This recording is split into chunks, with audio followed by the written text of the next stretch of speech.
Okay, let's start with question 1. Question 1 is 4 marks, you'd spend maximum 5 minutes on it. You're given 8 statements and you're asked which of the statements are true. 4 of them are true.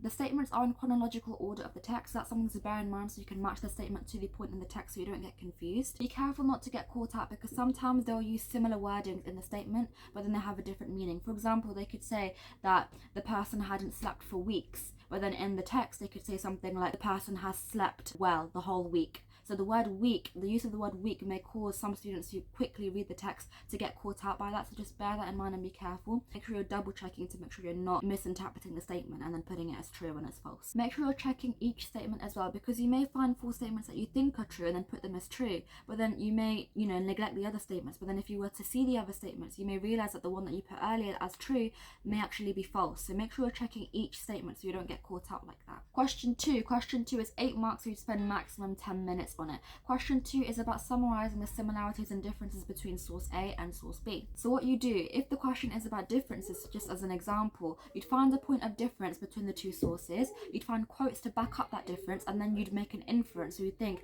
given this point of difference, what does this lead me to realize? The inference is the most important part, and the inference means finding out or figuring something out for yourself that is not explicitly stated within the text. The structure that I'd recommend is PECPAL, so point, evidence, comparison connective, such as however, or on the other hand, point, evidence, link. So a link is like the summary statement of the 2 sources. The first point is for source A, the second point is for source B. I'd recommend having 2 of these PECPAL paragraphs. Question 3 is 12 marks, so 15 minutes, and question 3 is about analysing the writer's use of language. So it's actually very similar to paper 1, question 2. Try and conceptualise with this question as well. What I mean by conceptualise is having a singular point that runs through the whole of your response. So every point you make links to the previous idea. So you have this running, theme of linking ideas like one-on-one. The analogy that I give to my tutees is don't just have loads of little cupcakes or loads of scattered ideas and random points. Have like a layered, tiered wedding cake. So one idea kind of layers on top of another. That's conceptualizing. The structure that I'd recommend is PETAL, so point, evidence, technique, analysis, link, and you'd have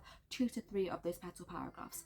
Question 4 is about comparing the writer's viewpoints. This question is 16 marks, so you'd spend maximum 20 minutes on it. Find a comparative viewpoint for each of the sources, and this needs to be quite specific. So for example, you wouldn't say the writer in source A has a positive viewpoint and the writer in source B has a negative viewpoint. You need to be specific. For example, say the writer in source A has a strict viewpoint and the writer in source B has a relaxed viewpoint. Find quotes to back up these viewpoints, and within the quotes look for methods. If there is a method, analyze the method. You have to try and analyze methods within this question, and by methods I mean things like language features, structural features, and other things like dialogue, tone, mood, perspective, anything really, anything that you can pinpoint, and then you have to analyze it, because if you don't analyze methods you're going to be capped at around 6 marks ish within this question. So you need to analyze methods. The structure that I'd recommend is PQSE. So that stands for point for source A, quote, inference, comparison, connective, point for source B, quote, inference, cross compare, and you do 2 of those PQSE paragraphs. That's 4 in total.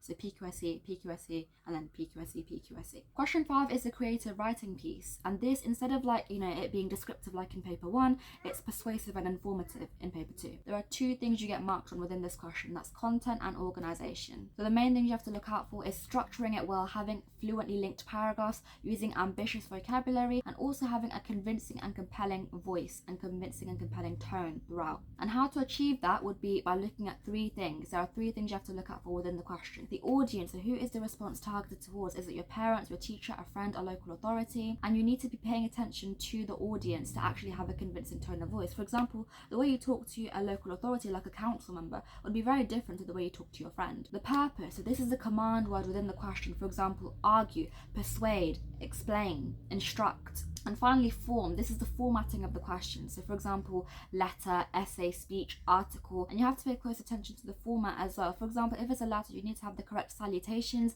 the correct signing off. You may have an address at the top. If it's an article, you may have a subheading. So in order for it to be convincing, you need to pay attention to those 3 things: audience, purpose, and form. You'd want to use linguistic techniques and persuasive techniques within your writing as well. The acronym that I've been teaching my students is DAFOREST, so DAAFORREST.